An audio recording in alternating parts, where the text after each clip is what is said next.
discours tout direct pour camper le débat journaliste génn salle bi ñi ci bokkul génn salle bi ñu waxtaan bu ñu génn def déclaration.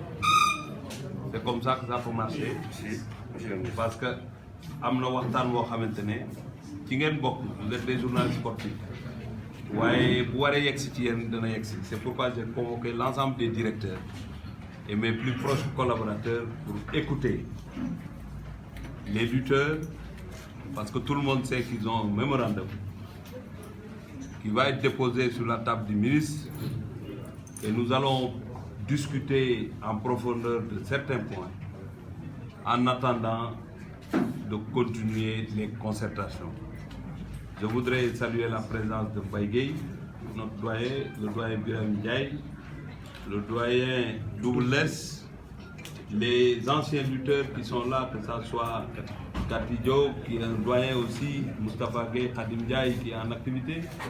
mais les VIP, comme on les appelle, les grands lutteurs comme Gris Bordeaux et les autres, les Tafatine, Lac de Guerre 2, et tous les lutteurs du Sénégal. Parce que je voudrais dire encore une fois que cette rencontre est tout à fait normale. C'est une rencontre qui est tout à fait normale, je dis. Il vient d'arriver. On en parlera. Mané. C'est une rencontre qui est tout à fait normale.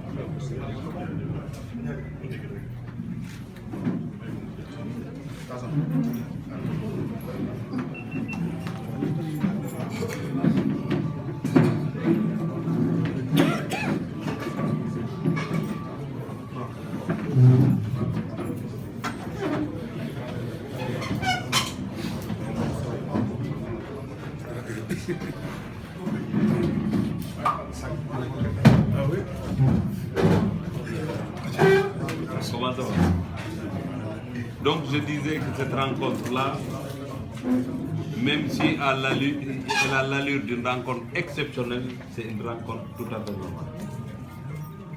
Nous avons une discipline qui nous est chère, qui est la lutte, qui est une discipline de chez nous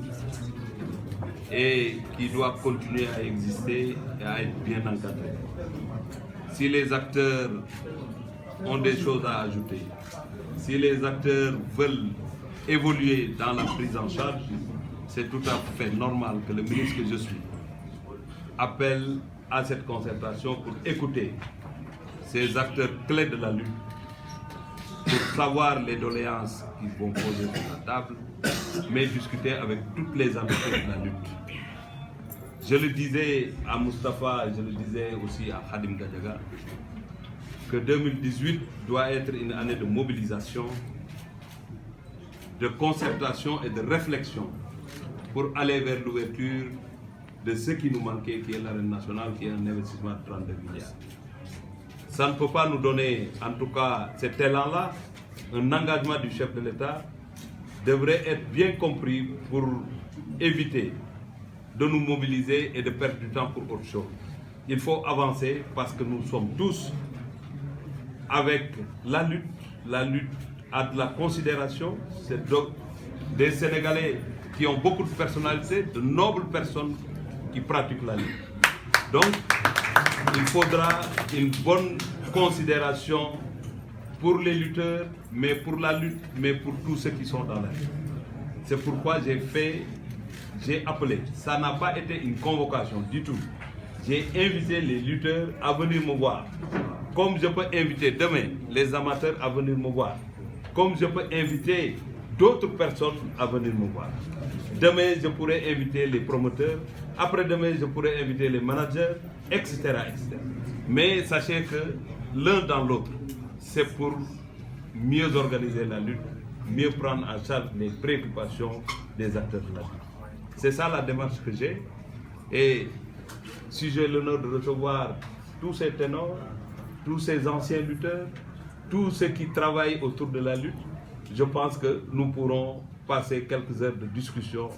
d'échange, mais l'objectif devrait rester le développement de la lutte. On ne peut pas sortir de ce cadre parce que ce qui nous réunit, c'est la lutte. On pouvait se poser des questions il y a de cela quelques années. Est-ce que la lutte occupe une place importante dans le développement économique et social de notre pays. Mais aujourd'hui, on ne peut plus se permettre de se poser cette question parce que ce qui n'est pas important ne peut pas engloutir 32 milliards. Donc l'État du Sénégal,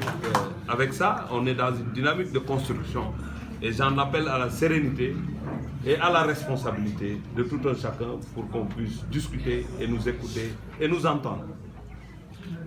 li ma wax léegi ci tubaab mooy bu ñu dajee ndaje bu mel nii balaa ñuy bàyyi journalistes yi ñu may ñu waxtaan bu ñu génnee wax ak ñoom moo tax mu wax Lamine léegi wax ji mu wax rafet na mais dama bëgg bu ñu génnee ñu toog ñaan dugg ci ay ñaan ku nekk ci religion bi nga nekk pour yàlla may defal ñu ndam ci waxtaan wi ñuy waxtaan wi nag nekk lu extraordinaire jàppewu ma ko loolu. Parce que convoqué wu ma l'association des leaders dama leen a invité ki la invité nag mooy def bu ngeen toog waxtaan làmb ji ñun ñëpp ko bokk ni Moustapha bëggee làmb am ci responsabilité amateur ba nekk fongale mi bëgg làmb noonu la bokkee ci làmb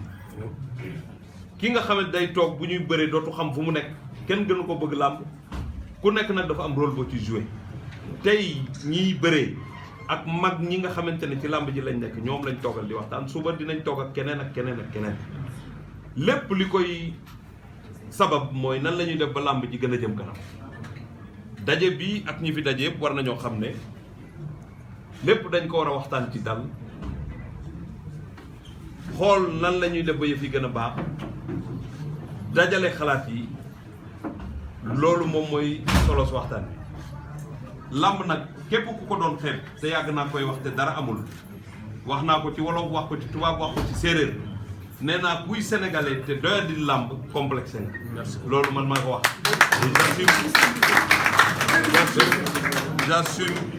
j'assume mes responsabilités en le disant li tax ma wax ko mooy làmb suñu cosaan la teg nit du xeeb cosaanam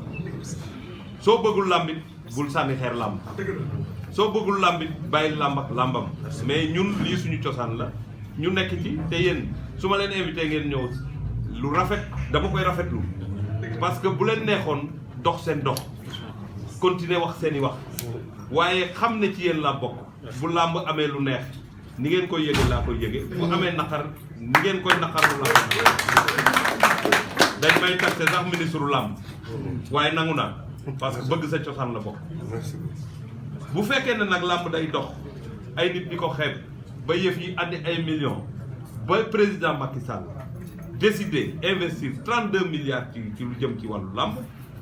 dafay jaadu ñu joxante loxo liggéey ba jëriñoo loolu nga xam ne mooy investissement parce que kenn mënatu la wax ne le gouvernement du Sénégal le président Macky Sall joxul gëdd làmb kon nag ay gor ñoo nekk ci làmb ji ñooy bëre ñooy supporter ay gor ñooy uuf seen i doom di leen yóbbu ci làmb ji ay gor ñooy investir seen xaalis ci làmb ji waaw gor ñooñu nag bu ñu dajee kilifa gu nangu ànd ak ñoom ci liggéey dafay laaj lépp ñu waxtaan ko ci dal waxtaan ko ci xel ba mu jur jàmm jur lu baax ba làmb ji gën a jëm loolu mooy la déclaration préliminaire bu may def di remercier les journalistes sportifs parce que nag sans yéen làmb du yegg fi mu yegg yéen a tax nit ñi ñu xam leen yéen a tax tax ñu xam li ñuy def waaye waxtaan wii nga xamante ne moom lay waxtaan ak ñii nga xamante ñoo ma wuyu si tey dama leen di ñaan su ma paree li may wax ñu retirer leen ngeen xaar tuuti rek ñu échanger su laajee lu ñuy wax ñi ko war a wax dinañu ko wax su ko defee ñu continuer liggéey bi te xam ne waxtaan ci la lépp xej waxtaan ci la lépp defaroo loolu moo tax ma woote tey ñu déggal ma ko ma leen ci sant leen gërëm di gërëm Moustapha bu baax a baax di gërëm Khadim di gërëm mbëri yëpp parce que bu ñu ma déggalu loon wala ñu sentir ne maak ñoom ñoo bokk li ñuy def mënoon nañoo bañ a ñëwee ni ñu ñëwee waaye ni ñu ñëwee li ma ci jàng mooy c'est une forte considération bu ñu am ci ñun moom moo tax ñëpp ñëw toog kon maa ngi invité ñëpp à la sérénité invité ñëpp sens de la responsabilité